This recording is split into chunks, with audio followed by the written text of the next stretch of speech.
Van Deeb, a dynamic leader with decades of experience building companies and crushing sales. He's been there and done that. Ladies and gentlemen, hello. My name is Van Deeb. Inspiring audiences across the country to do it too. Here's Van. Welcome to the Van Deeb podcast. Thank you all for joining us.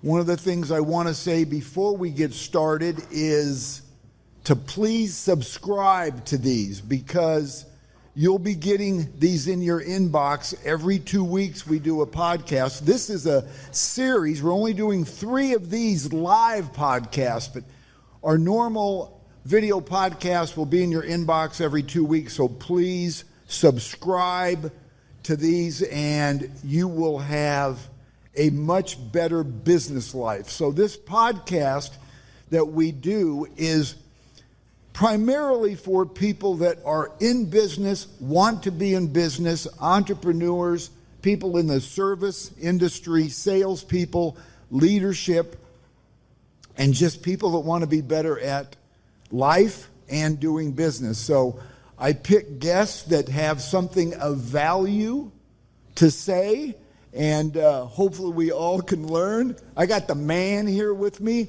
Mr. Blake Peterson. Blake, welcome to the Van Deeb podcast. Thank you. That's a lot coming from you. I thought you were the man. Well, actually, I am. Okay, there we go. But today you are. I appreciate that. Blake is a wealth strategist and with Carson Wealth. And, you know, I cling on to really good humans. I attach myself to people that I admire, and like the people in this room, because I learn, and I want to go through my life where I'm learning something new every day. I don't want to just skate through and not own my space. I don't want to rent time going through life. So I always want to learn from people. And when I first met Blake, was that about 2016, 17? Yep, around then. You were like 8? Yes, sir. No, but Blake is a real honest person, and he gives people advice to help them with their strategies to build wealth. And every time I'm around him, I learn something new. And that's one of the reasons why I wanted you to be on this podcast, because you have so much to offer. Unfortunately, in a short period of time, you could only do so much and say so much. But right. If you would, tell us a little bit about yourself. Tell my audience. Yeah, well, thank you, Van. That was very kind of you. So, Blake Peterson, I've been in wealth advising for just under a decade, and that's another trick I learned from Van Deeb. Never use the number of years. You can always be honest with a couple other ways to stretch it. But I just moved over to Carson Wealth in the beginning of 2025, and I did it for a number of reasons, but one of which is, you know, I was a child of entrepreneurs growing up. So I grew up in a small town in Colorado called Peyton, Colorado, on a horse ranch. It's a pretty blessed upbringing. My parents were entrepreneurs, and I got to experience a lot just coming from that kind of a household, right? And you get to see what it really takes to go out and earn your keep, and not only just myself taking care of the animals, but then actually from the business to pay for the animals themselves, right? I remember I was just reminiscing this morning about driving my dad's F-250 farm to farm trying to sell their product, and he was smoking backwoods cigars, and he does blame himself for me smoking cigars today, and it is his fault.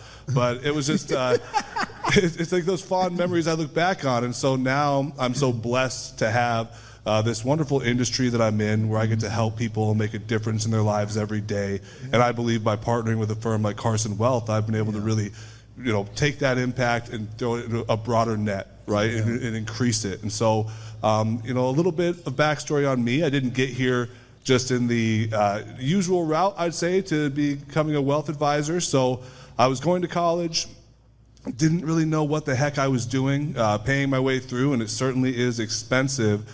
And I had an opportunity to go up to the oil fields. And so I went to work in the Bakken oil field on a drilling rig for Neighbors Drilling when I was 20 years old. I did that. That's kind of where I would say I became a man. I cut my teeth. I learned a lot about myself. I think my first night up there, it was like -20 in the middle of February. I was working an overnight shift. Felt like it was never going to end.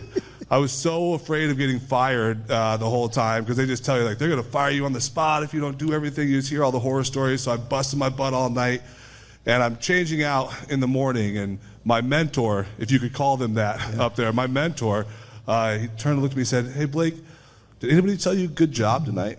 And I just think to myself, I'm like, no, Greg, no, nobody told me good job. And I think he's about to tell me good job. And he said, "Maybe you should think about that." And walked out the door. And he might not have said it quite as nicely as that, but it was a great lesson for me. And it's like, all right, man, this is going to be hard, but I'm going to overcome. And I'm grateful for that lesson, for that mentor, because by year 2, I was second in charge of a crew. Everyone underneath me had at least 5+ years of experience out there, and I was smart enough to do the math and everything it takes to be successful in the oil field, and strong enough to swing a hammer. So I had a lot of success there. But over time, I realized I wasn't helping anybody. I had a pretty great lifestyle. I had 2 weeks on, 2 weeks off, made a ton of money for someone my age. But I also didn't really know what I was doing with that money. I spent most of it, I'll just admit that right now, until I found a financial advisor. And my financial advisor showed me the ways of saving, investing, compound interest. And it's one of those things like, why weren't you taught this in school? And everybody says that nowadays when they come into my office. And trust me, I'm an advocate for it, but it's not common knowledge, right? It does take effort to go out and pursue and learn these things. And so the firm was a local firm in town, and they tried recruiting me for a while. And one day I realized, you know what? I'm going to pack up my things from Denver, Colorado, a pretty sweet apartment in Denver, Colorado, I will admit. I'm going to move out to Omaha, Nebraska. I asked my wife, the girlfriend at the time, if she wanted to come with me, and she said yes. So I was like, well, now I have to marry her. And here we are. We've got 2 beautiful children, 2 daughters, Poppy and Wilder, 4 and 2. We're raising them here in Omaha, Nebraska. Have a dog, Kylo, who Andy got to meet this morning on our walk, who's just Andy Hoy, everybody. It's just a pit bull, and he is a pit bull. He's 9 years old, but acts like a puppy, and it keeps us on our toes. But that's just a little me in a nutshell, a little bit of how I got here and what's led me to this point. And I've been blessed to kind of have a unique take on the world, I think, compared to others in my industry. And not that it's wrong or right, and I think a lot of other people have gotten to where I am by taking a more traditional route, but I'm very happy to have gotten there the way I did. Well, I have to make a comment. Who bought Poppy, your first child, her first stuffed animal? That would be Van Deeb. Oh, boy. And the first book. No. And I gave her first book. Yeah, absolutely. And I think she read it at 1 day old. That's right.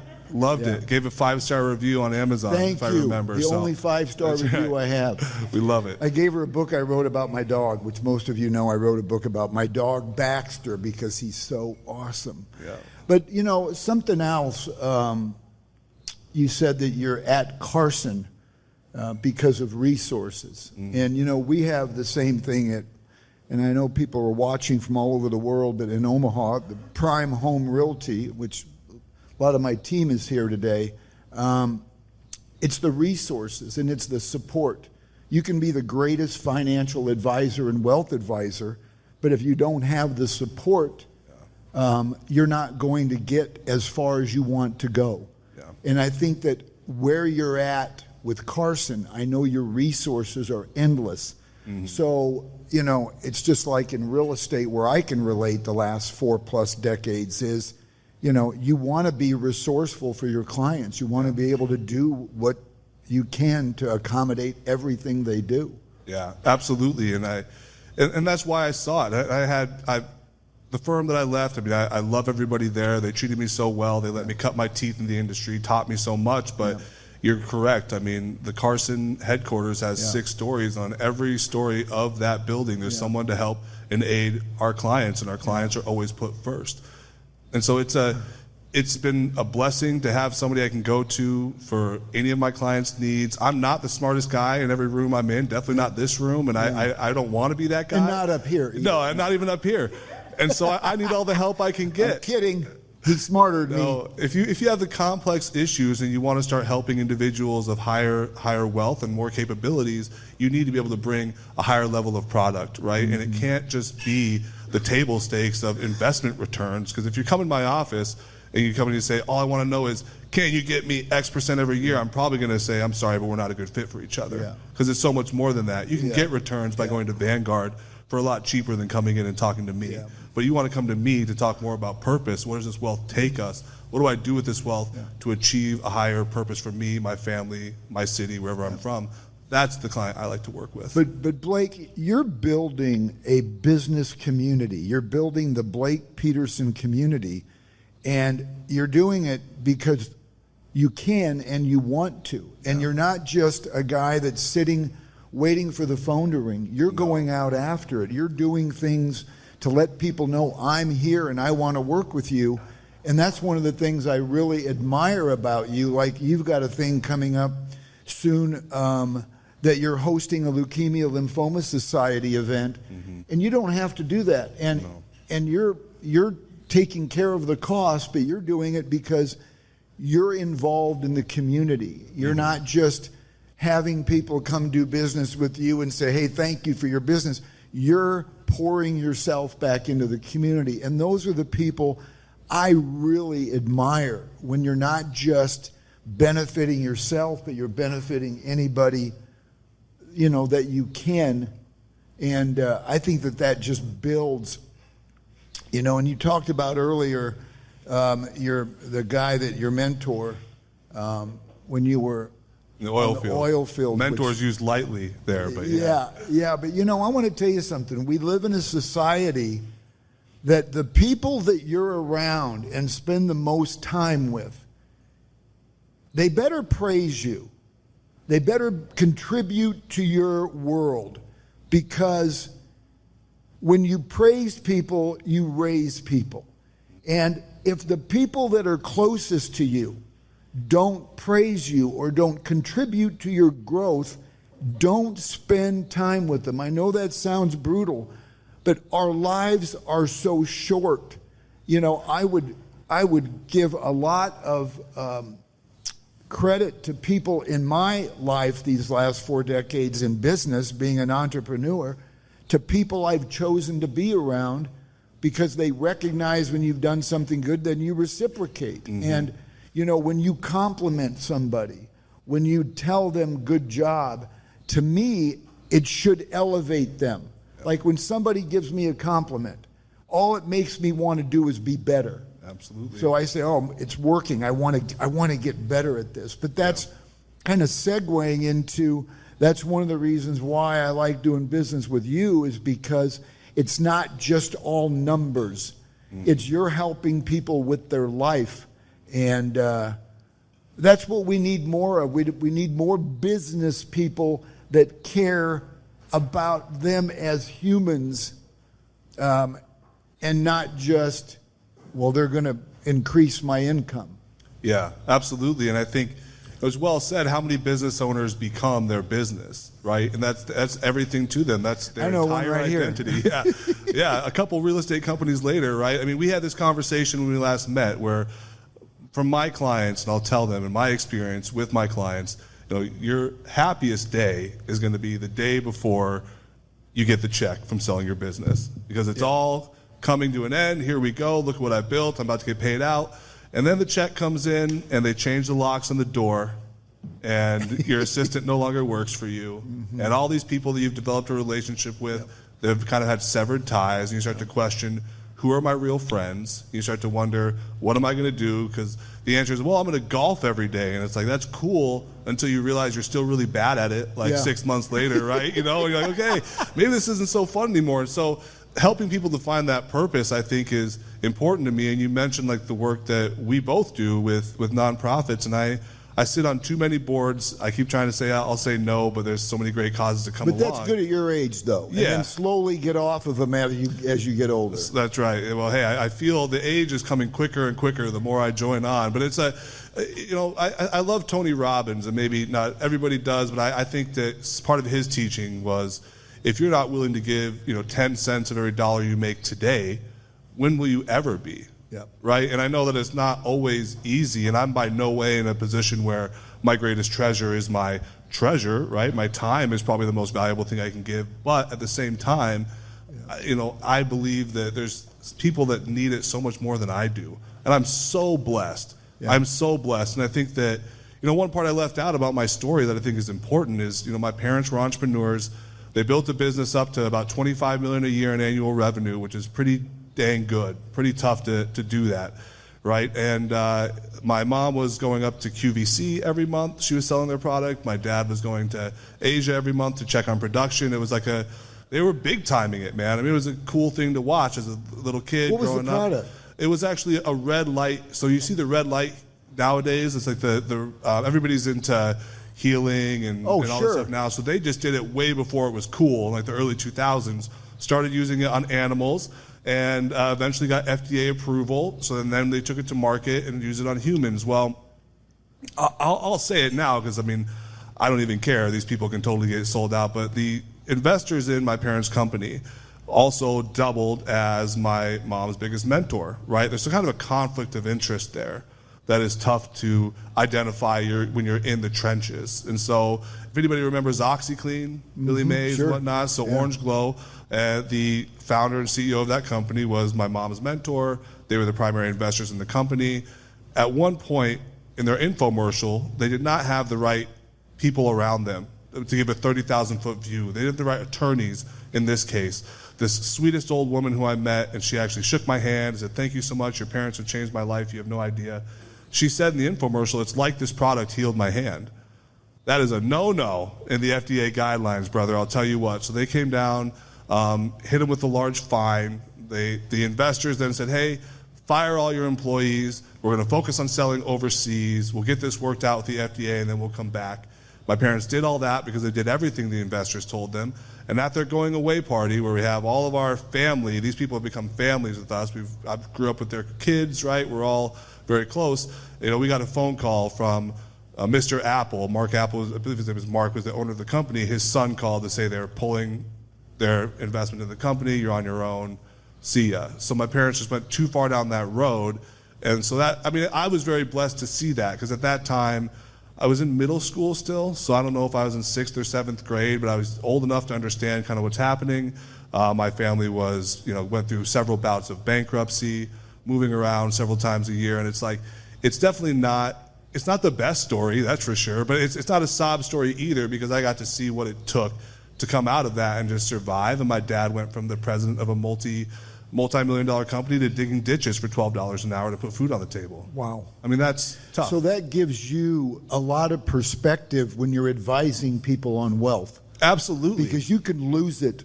When I spent 10 years in Dallas, Texas, I started my real estate career there. I was fortunate enough to work with some Dallas Cowboys, and they were popular. They were making a ton of money. And some of those people did not manage their wealth well. And they were, flat broke a couple of years after playing. And it's because they didn't manage their money well. And so those of you who are in business and finance is important to you and you want to make more money, it's like my mother used to say, which I never listened back then, but now I refer back saying she was right about everything. Always. But she used to say to me, it's not what you make, it's what you keep. And that's really in everybody's business. I don't care what you do, what your income level is.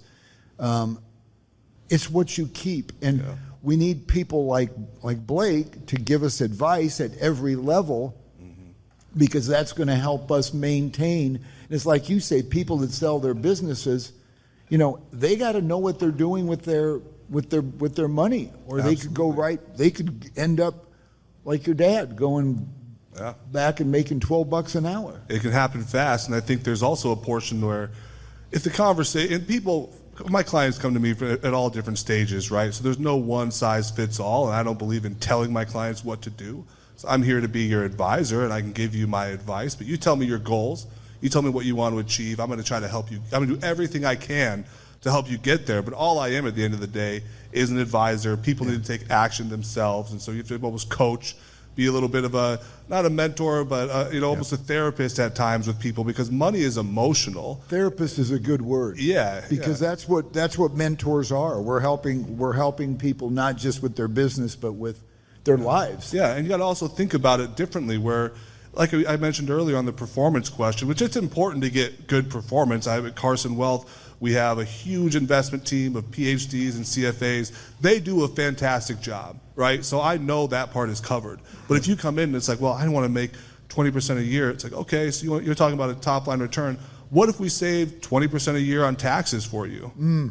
Oh, you can do that? Well, yeah, actually we can. Does that count as a return?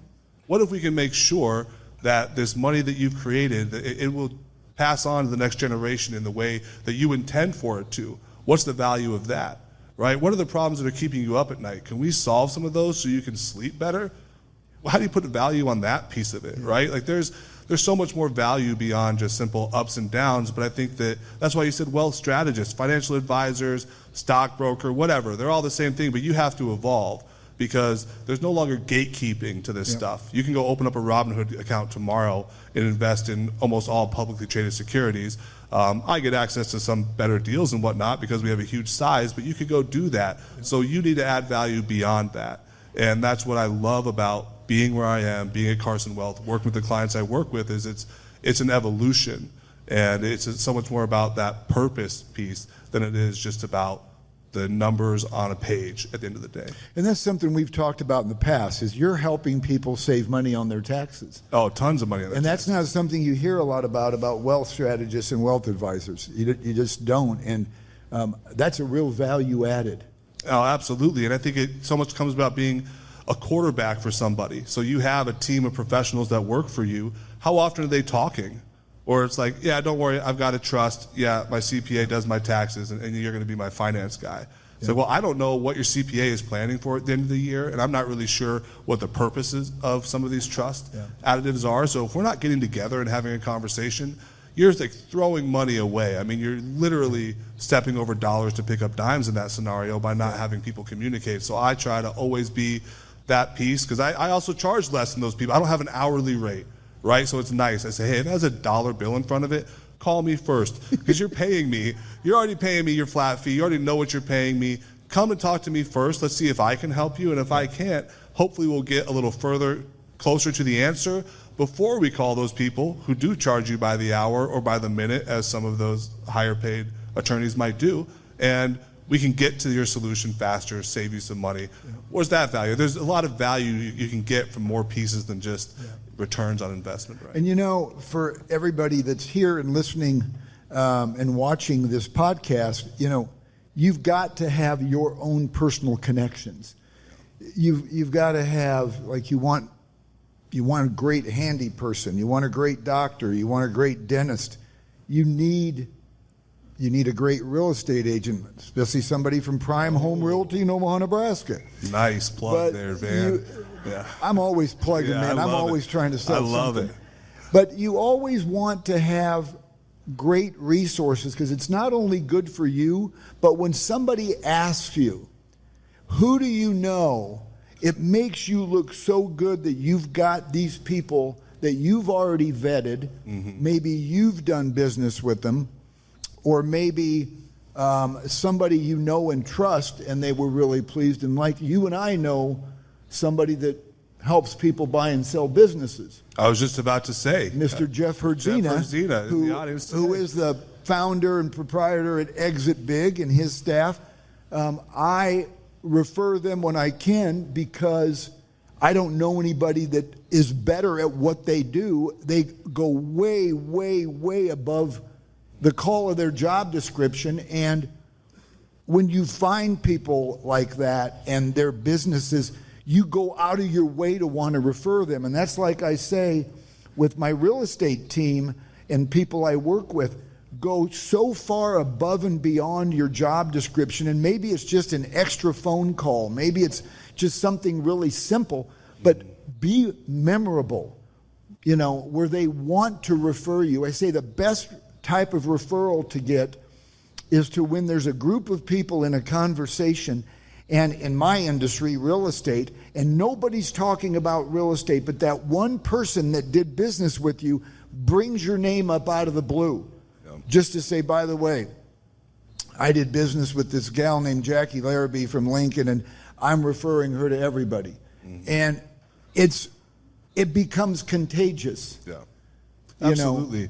And I think that's... Or Maggie Fichtel or Ryan Several DeJoch. I'm going to people. name all of them. Sarah Ballard, Katie, Keith. Okay, I named all of you. Could be incredible. I said Jackie Larrabee. Yeah. I said her name twice now. I think I'm throwing plugs. You have to, man. You have to. And I think you're right. That piece of having, I tell people, my superpower is that I love to connect people. My wife says I'm more comfortable in a room. Like, throw me in a room with 100 people I don't know, put a drink in my hand, and just leave me alone, because I'll find some people. I love going out talking to people.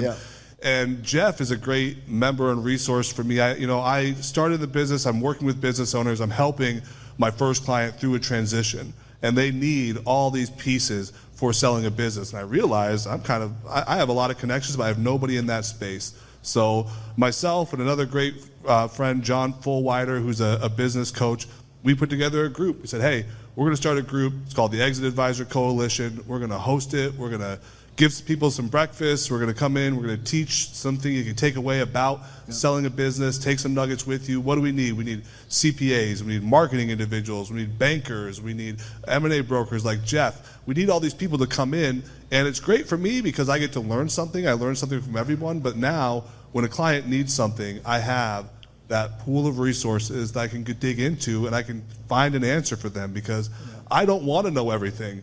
I want to know my craft and a little bit to be dangerous elsewhere. And I never want to be the expert in something I'm not an expert in. Yeah. I just make a phone call and connect them with that person. And you're describing also what I love to preach, and my team is probably like, I know what he's going to say, but knowledge is power. Oh, yeah. I mean, the more we learn, I recommend to people in whatever business you're in, whatever industry you're in, take 10 to 15 minutes a day and learn something new about it, because people will listen. You may learn something new about your industry today, and a month from now, people may ask a question, or you'll be involved in a conversation that you can quote a fact that's going to benefit everybody. Absolutely. And, that's really important. And the other component that I think anybody in sales, service, or any industry in business especially is passion. One of the reasons why I like being around you, Blake, is it's obvious you're passionate about what you do. Mm-hmm. I know I won't buy anything from anybody. I don't care what the product is, unless the person that I'm dealing with is passionate about what they do. Yeah. I have to work with people that own their space. I can't work with people that, well, I just have a job and, and this is what my job description is. I just can't, because, it makes your experience so much better when the person you're working with is someone like you that's passionate. And I quote this probably more than any other quote, because I'm a common sense junkie. And common sense is that we can all incorporate this, that Walt Disney said, that Walt Disney's mission is to make people's experience so magical that they want to come back again and again and again. Don't we all have that ability in what we do for a living to make it so special and so magical that they want to come back and see you again and refer and refer? Now, in my industry, and I got to think it's yours too, you're doing a good job when people refer you. Absolutely. And I always take those meetings. And I know that not every client is good for me to work with, right? I mean, I'm not the perfect fit, but I would never turn down a meeting with one of those individuals. Because you got certain requirements that people qualify to work with you. Yeah, but I think but you're still going to help the people. Here's the thing I like about Blake. He has a certain minimum that he can help people with what their wealth is, but you're not going to turn them away. You're going to still visit with them and say, let me help you. Let me be your resource. Go talk to this person. Absolutely, because I'm not going to forget where I came from. And I just think that the wealth is the knowledge in a sense. And some people just want to come and confirm some things with you, right? And you can make a lot of impact just with a few key twists and turns to somebody's plan. And so I'm always happy to do that. I'm going to come speak with Prime Realty here in September. Your whole cruise. We're going to have you come that up. speak So to it's going us. to be fun. I love doing things like that. And I mean, to me, I get so much value in that because I'm going to get some questions I don't usually get. Yep. And it's going to be a curveball here or there, and I get to make sure I can stand sharp in that way, right? So it's important. That's really important. Blake, is there I like to keep these podcasts to about 30 minutes because I anticipate people have ADD like me and they like to move on. We're going to do a question and answer if anybody has any questions for Blake, and I hope you do. But is there any final thoughts, like anything at all that you want to say to us to tell us more about what your mission is, and what I'll tell you what kind of clients would best benefit by coming to you? What kind of people? Well, I always like to say that, I enjoy helping people with their most challenging financial decisions, right? And I like to help people when finding the right path isn't always clear, right? And that's something where I think, like I said, I can add the most value. I primarily work with families, with individuals who are owned businesses, right? I own a lot of people who own things, run things. You've probably heard that in the past from other people, right? And so that's the usual clientele. But like I said, anybody who wants to reach out, I'm never going to turn down a meeting, turn down a phone call, because who knows who I'll learn. I'm learning in every conversation I sit in with every client. And give them direction. Yeah, absolutely, when appropriate. And I'm not afraid to say, I don't know, I'll have to get back to you on that, right? When I just got to point out, kind of on that note, back when I was, this was my first decade in real estate, I became one of the top agents in the country, and I was really enjoying it. But I'd have agents come up to me and they'd say, you're working with these people that are buying, and back then there was such thing as $80,000 homes. Mm-hmm. You're working with these people that are only buying $80,000 homes when you should be spending time with these people that are spending a lot of money on real estate. And I always responded that one is they deserve, whatever price range you're in, they deserve to get the best service possible and the best agent possible. But then think about it, that person, and this kind of relates to your business, that's buying a $100,000 house, who's to say that in 5 years they're not going to want a $400,000 house? 10 years they're going to want a $2 million house. Yep. And because you showed them that they matter and that they're important to you, they stick with you like glue. I've had that happen to me before. And for one, it's the right thing to do. But a lot of people will say, you aren't in my category. I'm not going to, and I can't fault them for that, because a lot of people in my industry just want to be in a certain price range. But I think if you have the ability, to help everybody, you have the responsibility. Yeah, I can't agree more. And that's another piece about Carson's size is, I work on a team of advisors. We have a full private client team where, ultra affluent individuals can go to have service be done. I don't work on that team, but they exist there in case we need. I also have a team below me to help individuals who are starting out, right? Yeah. And so we have the capability to help people across all levels, which is why I love being there, and I'm so grateful to be on that team. But I'll say, to your point, I am one of those clients of yours, right? Yeah. I told the story beforehand on how Van Deeb was showing me a home, our first home. I think it was an $80,000 home, and he pulled up in a Jaguar that was worth more than the home he was showing me. And the home was terrible. It smelled like cat pee. Yeah, it smelled like cat pee everywhere. It was terrible layout. Man's positive through the whole thing, bopping around. And afterward, he says, hey, if you see a house at 9 p.m., you call me and talk about it. I will schedule a viewing. I'm just thinking to myself, I'm like, sir, I am not calling you at 9 p.m. I'm so lucky just to be working with you. But now here you are. You sold me my first home. The next one was double that value. And I'm not quite at the $2 million house yet. But when I do, I'll be calling Prime Real Estate because I've had such great experiences with you all. And we will be waiting by the phone. Yeah. Matter of fact, are you going to call us today about that? I don't know. Let me ask my wife. I don't know. She'd be happy with it. I'm not sure if I would be. Does anybody? Yes, you got a wonderful bride, Mandy, and a beautiful family. Blake, thanks for being part of this podcast today. Thank you, man. I'm really glad you're here. Does anybody have any questions? And if you do, we'd like you to come up and get on the mic so it will be recorded on the podcast.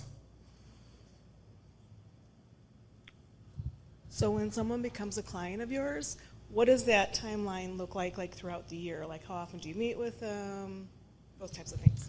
Yeah, great question. Great really question. Good question. So I don't know if everybody heard it, but when someone comes on board and to a client with me, what does that timeline look like, the cadence in which I work with them?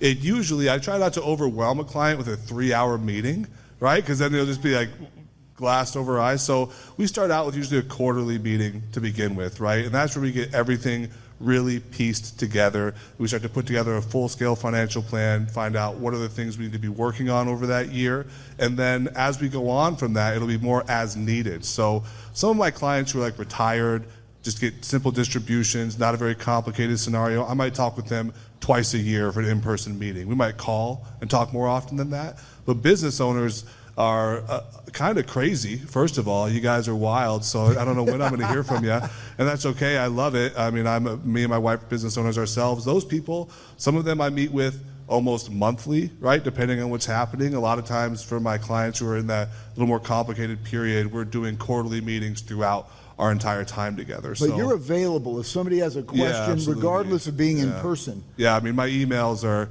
I'm checking them, man. I'm checking them. And I try to almost more so at night than during the day, because during the day you got to get work done, you got to have meetings. But if I get a 9 o'clock email from a client and they're worried, I'm going to be responding to it, right? And so when it's appropriate, no doubt about that. I mean, there is always a time and a place where someone's just sending you something for you to look at and get to it, but I am always going to be there for them, absolutely. Does anybody else have a question?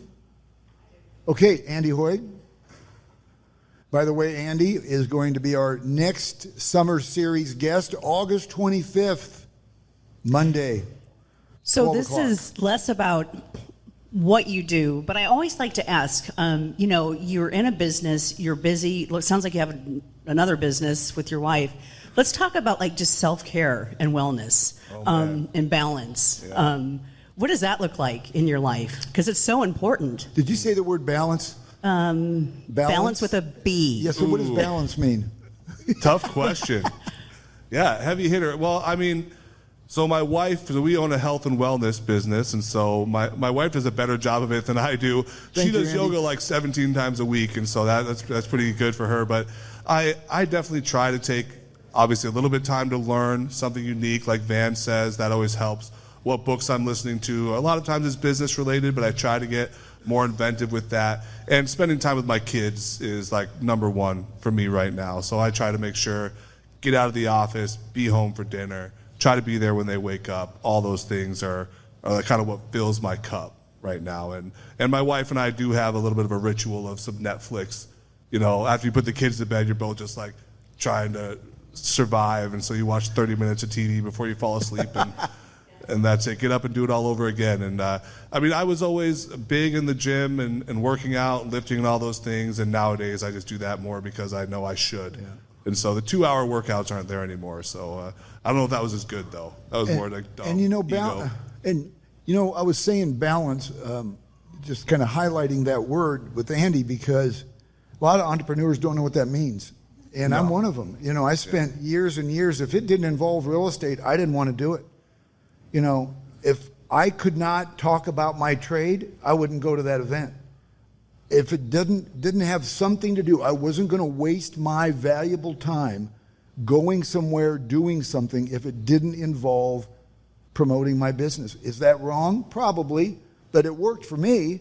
But balance is, I think that you should incorporate that right when you get started in business and not try to figure it out decades later, because you become used to something. I finally figured out what balance is, and I like it. Baxter has created some balance too. Yep, Baxter, my puppy. You got to get home and take care of Baxter. But you're right.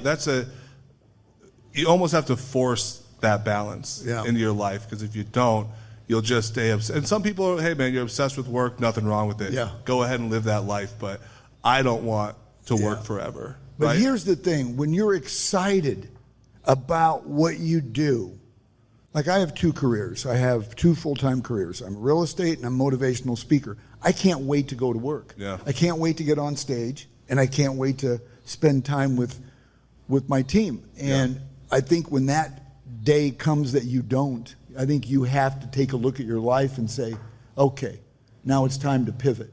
Yeah, no. I mean, and when I say I don't want to work anymore, first of all, in my industry, you can work like endlessly, so which is to my benefit, because most advisors are like 70 years old right now, so I'm in a good spot. Pretty wild. I think the average is 65 years old, white male. So we're definitely that's most of them. So I can work forever in this job, but also what I do outside of it, and it's really important and coaching and whatnot. Yeah, I mean it's fulfilling too. So finding more time for that is important to me as I progress in my career. Katie Keith has got a question. Prime Home Realty, ladies and gentlemen. Yeah. Hi.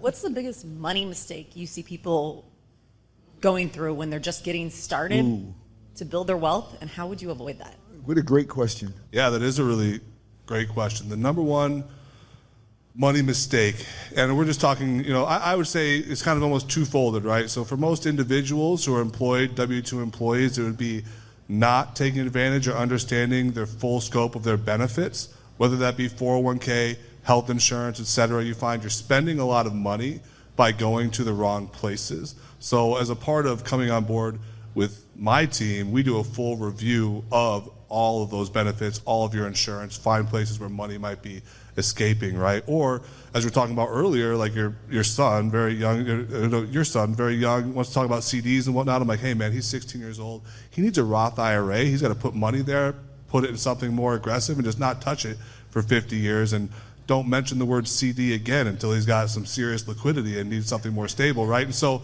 those pieces, like I mean, that's a piece where you see someone comes to me and they have a few $100,000 in a CD, and it's like, wow, it's incredible. You have $500,000 in CDs. How long did it take you to do that? Well, they're probably in their 60s. They've been steadily saving there their whole life. It could be millions had they put it in the right vehicle, right? And so not knowing where to put your money to work for you can cost you, I mean, immensely down the road, because it's all about time. Like the time value of money is incredible. And if you just aren't making the right moves now, the cost gets further out. And then from a business owner perspective, a lot of times it's that tax piece, right? It's we're not doing enough accounting. We're not taking advantage of the simple things. The simple things provide so much value in just finding better ways to account, better ways to manage your business, not be wasting money. Mm-hmm. I mean, that is huge. And I always tell my clients, it's like, dude, what's the most important thing I would think in business is revenue. Got to be making revenue. And so you have clients that come in and they just want to spend because you got to spend money to make money, sure. But hey, man, let's make some money, and then we'll worry about spending in all these other areas. You might find out you don't need most of those other areas after that fact. And here's something, too. You may have had a less than adequate financial plan, and you haven't been doing the right things. The cool thing is you're not behind. You can start tomorrow. You can start today. It's never too late. It's never too late for anything. If you want to be more frugal on your money management, you want to change your game, you want to start saving more, you want to find ways to make more money, it's a decision you make. And then you implement it, you create the discipline, and you get there. But some people have said, well, I'm not a good money manager. I said, well, it's because you choose to be. Well, no, I'm not good with money. And then I say, well, because you've made a choice not to be good with money. Mm-hmm. That's not who you are. Because I have people say, that's just who I am. I'm not good at this. Well, you're not good at it because you choose to be not good at it.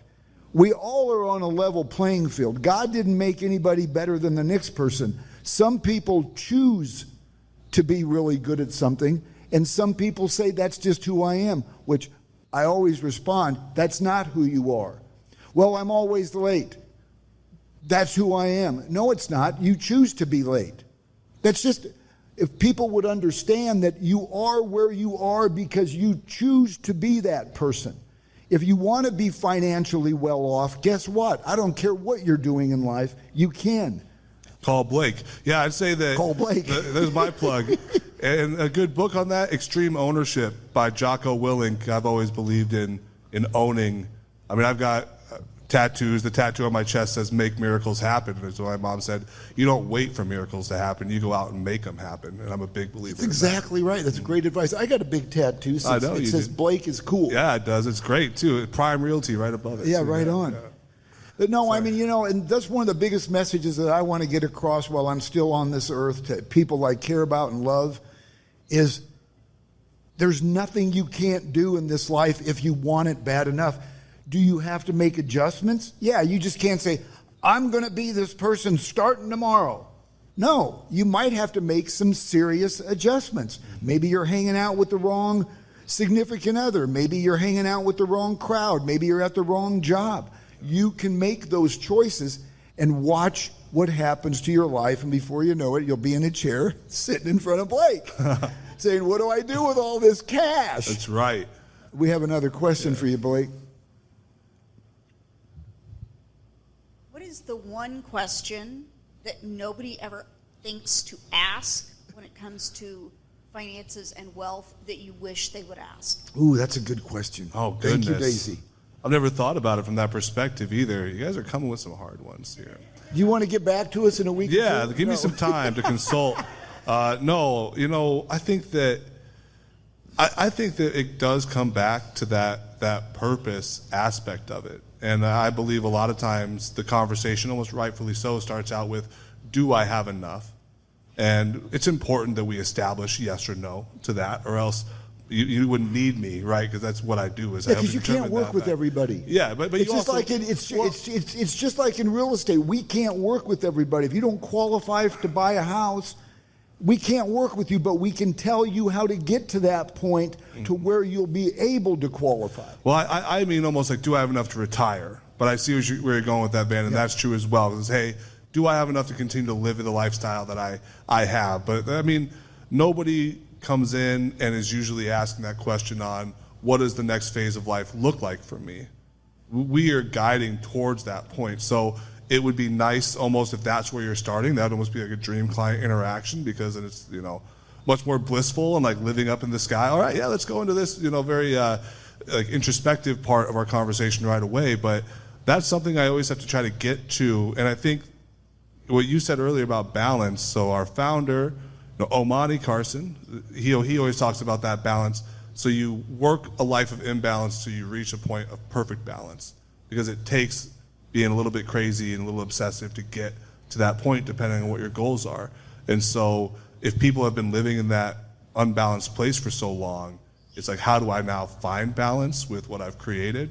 And I hope to be the person to guide them to that. That's a great answer. It's a great answer. We got a question from the world's greatest producer on the planet, Mr. Dylan.